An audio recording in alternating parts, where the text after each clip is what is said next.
오늘 우리에게 주신 하나님의 말씀은 마가복음 8장 11절에서 13절 말씀입니다. 바리새인들이 나와서 예수를 힐난하며 그를 시험하여 하늘로부터 오는 표적을 구하거늘 예수께서 마음속으로 깊이 탄식하시며 이르시되 어찌하여 이 세대가 표적을 구하느냐 내가 진실로 너희에게 이르노니 이 세대에 표적을 주지 아니하리라 하시고 그들을 떠나 다시 배에 올라 건너편으로 가시니라. 아멘. 오늘도 우리에게 주신 하나님의 말씀을 통해서 귀한 말씀의 뜻을 깨달아지고 또 그 말씀이 우리의 삶을 변화시킬 수 있는 귀한 은혜가 있기를 간절히 소망합니다. 어제 장례가 있어서 장례식에 다녀왔는데 그 장례식장은 불교 대학에서 지은 종합병원이었고 그것에 딸린 이제 장례식장이었습니다. 화장실에 갔는데 이 불교에서 말하는 경전에 좋은 문구가 있는 것이 눈에 들어왔습니다. 설산을 온통 황금으로 만들어도 아니 그 2배의 황금을 만들어줘도 사람의 욕심은 만족할 줄 모른다. 이 사실을 잘 알아 올바로 행동하라 라는 문구였습니다. 이 문구는 남방불교의 니키아 경전 가운데 나오는 이야기입니다. 니카야라는 말은 모음집이라는 뜻이라고 하는데 주제별로 이렇게 경전을 좋은 문구들을 모아놓은 불교의 경전집입니다. 이 문장을 보면 이 사람의 끝없는 욕망을 정확하게 표현한 문장이지 않나 이런 생각을 해봅니다. 성경에도 이런 지혜자 솔로몬을 통해서 이런 말씀을 남겼습니다. 전도서 5장 10절 말씀에 보면 은을 사랑하는 자는 은으로 만족하지 못하고 풍요를 사랑하는 자는 소득으로 만족하지 아니하나니 이것도 헛되도다 라고 말씀하고 있습니다. 사람의 욕심은 결코 채워지지 않는다라는 거죠. 이 정도면 충분하다고 생각하지만 막상 이루고 나면 또 다른 것이 또 더 큰 것을 원하게 됩니다. 그러한 이런 모습은 물질적인 욕심에만 머무르지 않습니다. 우리 신앙생활 속에서도 반복됩니다. 우리는 이미 하나님으로부터 큰 은혜를 받았음에도 불구하고 더 큰 은혜를 간구하고 또 다른 표적을 원하고 또다시 확인하고 싶어 합니다. 오늘 본문 속 바리새인들이 바로 그런 모습을 보여줍니다. 오늘 말씀을 보면 예수님께서 7병2어로 4,000명을 먹이신 기적을 행하신 이후에 무리를 흩어보내시고 제자들과 함께 달마누다 지방으로 가셨다라고 어제 본문이 10절에 말씀하고 있습니다.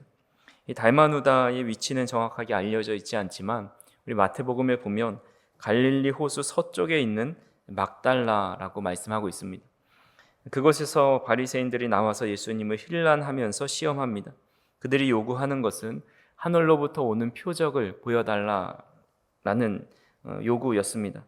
표적은 이적 또는 기적을 의미하죠. 예수님은 이미 우리가 보아왔듯이 수많은 기적을 행하셨습니다.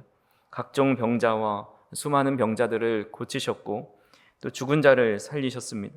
바다 위를 걸으셨고 풍랑을 잔잔케 하시고 바로 직전에도 마찬가지로 떡 7개와 물고기 2마리로 4,000명을 먹이시는 놀라운 기적을 행하셨습니다.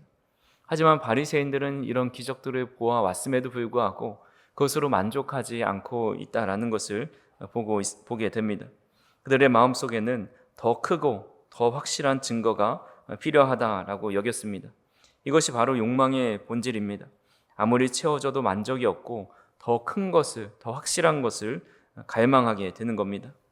오늘날 우리도 마찬가지죠. 이 정도 있으면 충분하다 생각하다가도 막상 그것을 쥐고 나면 부족하다라고 생각을 하게 됩니다.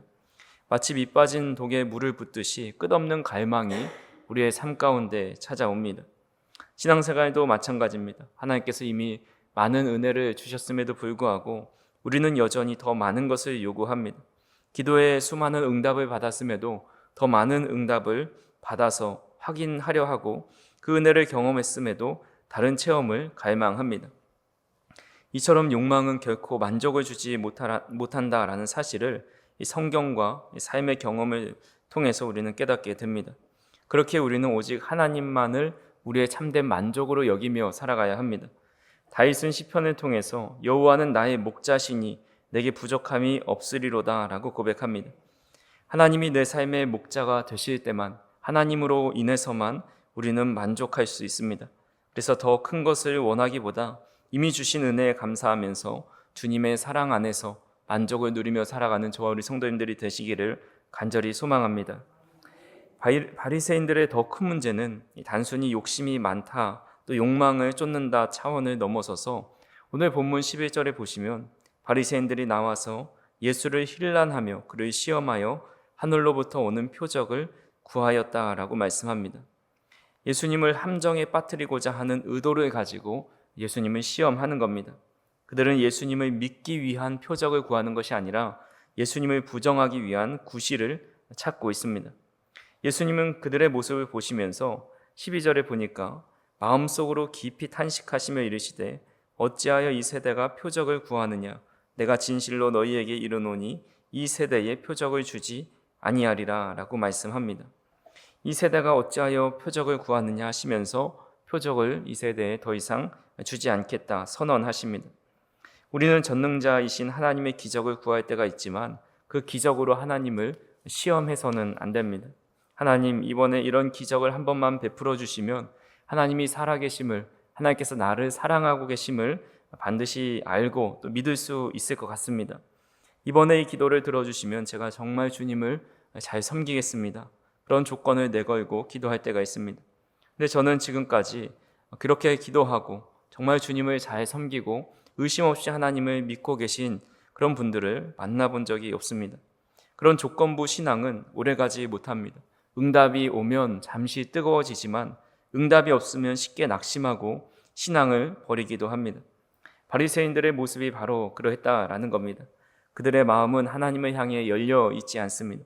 오히려 자신의 기준에 맞는 증거와 표정만을 고집하고 있습니다. 예수님은 율법을 깊이 연구하고 또 구약을 잘 알고 있다라고 하는 이 바리새인들이 성경이 말씀하시는 메시아가 왔음에도 불구하고 그를 알아보지 못하는 그들을 보시면서 깊이 탄식하십니다. 그리고 그들에게 더 많은 기적을 보여준다 한들 이미 그들의 고정관념과 자신들이 생각하고 있는 틀을 벗어나지 못할 것을 아시고 더 이상 기적은 무의미하다라고 생각하시면서 이 세대에 표적을 주지 않겠다라고 말씀하십니다. 그래서 여기서 중요하게 우리가 바라봐야 할 것이 있는데 바로 11절에 바리새인들이 예수를 시험하였다라는 단어입니다. 광야에서 사탄이 예수님께 했던 말도 결국은 내가 하나님의 아들이거든 이라는 말을 통해서 하나님의 아들임을 기적을 통해 증명하라라고 요구하고 있습니다. 바리새인들도 같은 마음으로 예수님께 표적을 요구했습니다. 하나님을 시험하려는 마음은 결국 사탄의 시험과 다를 바가 없다라는 것입니다. 만약 우리도 하나님이 살아계시다면 이 기도에 응답해 달라는 기도를 드리고 있다면 우리는 정말 위험한 기도를 하고 있다라는 겁니다. 그래서 우리는 주님을 시험하는 그런 신앙의 태도를 버리고 어떤 조건과 또 어떤 요구를 구할 때에 어떤 조건을 내거는 요구가 아니라 하나님을 사랑하는 마음으로 우리가 기도하고 또 간구할 때에 그 올바른 마음으로 우리가 간구해야 한다라는 것입니다. 마지막으로 우리가 봐야 할 것은 하늘로부터 오는 표적이 과연 무엇인가라는 것입니다. 그것은 바로 요나의 표적이라고 할 수가 있습니다. 예수님은 평행 본문인 마태복음 16장 4절에 이렇게 말씀합니다. 악하고 음란한 세대가 표적을 구하나 요나의 표적 밖에는 보여줄 표적이 없느니라 하시고 그들을 떠나 가시니라. 요나가 큰 물고기 뱃속에서 그 음부에 들어갔다가 살아나온 사건은 그 예수님이 무덤에서 계시다가 이제 부활하신 그 예표하는 사건이라 할 수가 있습니다. 예수님의 십자가와 부활보다 더 큰 표적이 없다라는 겁니다. 죽을 수밖에 없는 죄인을 구원하시기 위해서 하나님이 사람이 되셔서 십자가에 죽으셨습니다. 그리고 사망 권세를 이기시고 부활하셨습니다. 이것이야말로 인류 역사상 가장 위대한 표적이고 가장 분명한 하나님을 나타내는 기적이라 할 수가 있습니다. 하나님이 아니고서는 어떻게 전 인류의 모든 세대의 사람들의 죄를 다 감당하실 수 있겠습니까? 그렇게 가장 큰 기적은 이미 우리의 삶 속에서 일어났습니다. 과거에 세상과 벗하며 살아갈 수밖에 없었던 우리들, 또 미움과 탐욕으로 가득하던 우리의 심령이 이제는 사랑과 감사로 변화된 것, 또 교회에 모여서 함께 예배하고 기도하고 찬양하게 된 삶이 그 삶 자체가 바로 기적이 아니고 무엇이 기적이겠느냐라는 것입니다. 그러므로 우리에게 필요한 것은 더 큰 기적이나 새로운 표적이 아닙니다. 이미 주신 십자가와 부활의 은혜를 깊이 생각하면서 그 은혜를 붙들고 살아가는 것입니다. 우리 찬송가에 나와 있는 것처럼 나 같은 죄인 살리신 그 은혜 놀라워라고 고백하고 있는 것처럼 나 같은 죄인을 구원하셔서 정말 하나님의 자녀로 살아갈 수 있게 하신 그 십자가의 은혜와 또 어떤 상황에서도 부활의 소망을 품고 살아갈 수 있게 하신 그 은혜가 얼마나 큰지를 날마다 깨닫는 것이 바로 우리가 바라봐야 할 것이다 라는 것입니다. 말씀을 정리합니다. 오늘 본문은 우리에게 세 가지 교훈을 주고 있습니다. 첫 번째로는 욕망은 결코 만족을 주지 못한다라는 것입니다. 물질뿐만 아니라 우리 신앙 속에서 끊임없는 하나님께 요구와 또 간구는 결국 우리의 요구하는 것을 끝까지 채울 수 없다라는 겁니다. 두 번째로 표적을 구하는 신앙은 하나님을 때로는 시험하는 신앙일 수가 있다라는 겁니다. 바리새인들처럼 자신의 기준에 맞는 것을 요구하는 것은 결국 믿음이 아니라 하나님을 시험하는 것일 수도 있다라는 것을 우리는 깨달아야 합니다. 또 마지막으로 하나님께서 우리에게 이미 주신 가장 큰 표적이 바로 십자가와 부활이다라는 겁니다.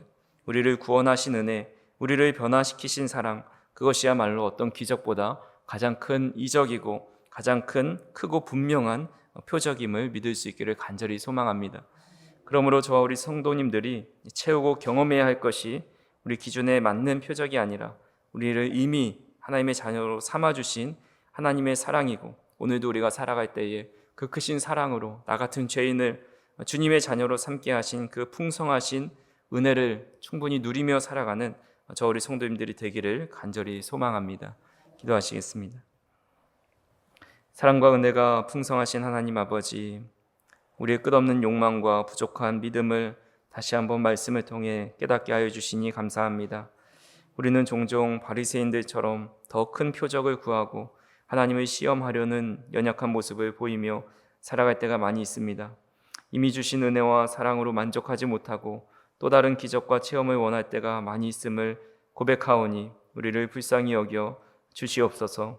우리를 자녀 삼으시고 우리를 죄에서부터 구원하여 주신 그 십자가의 은혜와 또 어떤 상황에서도 부활의 소망을 갖게 하신 그 은혜를 늘 기억하면서 이미 주신 사랑 안에서 감사와 만족을 누리며 살아갈 수 있도록 인도하여 주시옵소서.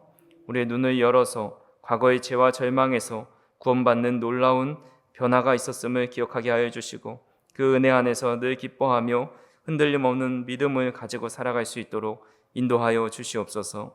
오늘도 기도하는 이 시간을 통해서 우리가 정말 하나님을 온전히 사랑하는 마음으로 기도할 수 있도록 인도하여 주시고 이미 우리에게 베풀어 주신 크신 은혜에 감사하며 주님 앞에 찬양하는 기도를 드릴 수 있도록 인도하여 주시옵소서.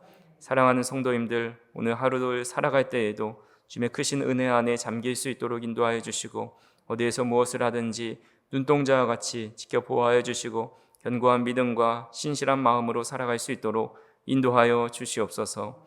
감사를 드리며 예수님의 이름으로 기도하옵나이다. 아멘.